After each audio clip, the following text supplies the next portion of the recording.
Mon épouse dit que j'ai attrapé le virus du fuchsia, peut-être.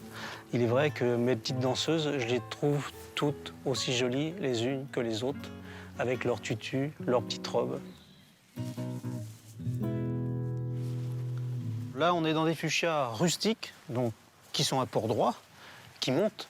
Et ça, on les plante en pleine terre, dans le jardin. Donc ils ne gèlent pas. Enfin, la partie aérienne va geler, va dépérir, mais ils vont repartir de leur souche au printemps suivant. Donc ça, c'est un trait rustique, hein. Il s'appelle génie.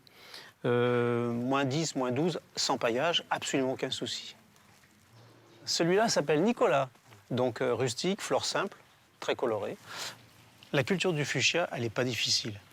Il est vrai que l'amateur, souvent, l'arrose de trop. En fait, il faut toujours attendre que la terre sèche en surface avant de réarroser. Pas de plein soleil, par contre. C'est vrai que tous ces fuchsias-là, c'est plutôt mi-ombre. Alors, les pots qu'on a autour de nous, là, les pots qui sont en fleurs, ont été bouturés en octobre. Donc, il faut entre 6 et 8 mois pour faire une belle potée. Les grandes dates du fuchsia, c'est la découverte du révérend père Charles Plumier dans les années 1800. Donc, grâce au travail de nos anciens en hybridation, on a pu obtenir les fameux fuchsias que l'on trouve maintenant à fleurs fines, à grosses fleurs, des rustiques, des pas rustiques. Alors ça, c'est une variété de fuchsia donc géante, hein, travaillée, et qui s'appelle Pink Marshmallow. Un blanc veiné de rose, avec une fleur et des sépales tout absolument écartés. Donc, voilà. Ces branches sont très fines, ce qui fait que quand il y a du vent, eh ben voilà, il fait ça, il ne se casse pas, donc il est très souple en fait. C'est ce qu'il nous faut aussi. Quand on veut mettre des suspensions, il faut que ça danse dans le vent, il ne faut pas que ça se casse.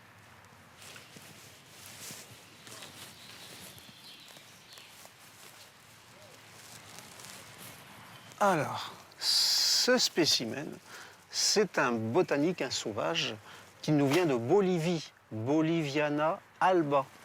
C'est un fuchsia cigarette qui fait un tube très très long, qui est comestible au niveau de ses baies en grappe. Et là, on les voit ici. Donc la formation des baies, ça va grossir comme une olive et ça va devenir noir. Les fuchsias sont tous comestibles, y compris même l'écorce et les feuilles qui sont utilisées en infusion pour stopper les hémorragies. C'est un coagulant du sang. On trouve de toutes les couleurs dans le fuchsia, sauf la couleur jaune que vraiment on n'a pas. Mais toutes les couleurs de l'arc-en-ciel sont présentes dans les fuchsias. Hélas, dans le fuchsia, on n'a pas d'odeur. Ça, c'est exceptionnel. Donc fuchsia noir, absolument extraordinaire, double et d'un noir parfait. Alors ça, c'est une de mes préférées. Et le nom, Bella Rosella, magnifique rose, n'est-ce pas? Vous avez vu le volume de ses fleurs? C'est absolument géant, très très florifère. Et alors, on va faire quelque chose hein, pour bien la découvrir. Hop, on la caresse. Voilà. Et aux découvertes, on s'aperçoit que l'intérieur est beaucoup plus foncé et soutenu, car c'est un bouton.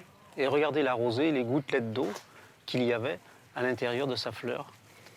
Voilà l'éclosion d'une fleur, avec la fleur adulte à côté. Alors, les dates de floraison pour un fuchsia, c'est pas compliqué. C'est du printemps jusqu'à Noël. En réalité, tant qu'il n'y a pas de gelée, eh ben, le fuchsia est en fleur. Et puis, alors, de temps en temps, on passe pincer un petit peu les bouts des branches pour les obliger à se ramifier et à faire de multiples branches. Multiples branches, multiples fleurs. Moins il y a de branches, moins il y aura de fleurs. Preston Guild. Je l'appelle la petite danseuse. Et regardez avec ces petites bouclettes là, c'est super. Les étamines roses, le pistil. Et voilà la petite danseuse.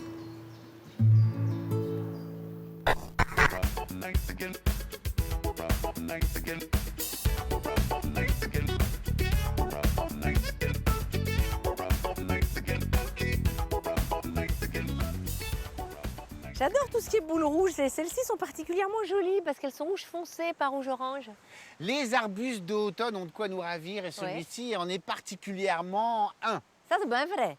Son nom. Aronia prunifolia X brillant. Voilà, il y a un croisement entre prunifolia et brillant. Voilà, les aronias sont des arbres assez particuliers qui sont parfois classés dans la famille des photinia, mais c'est un arbre qui est originaire de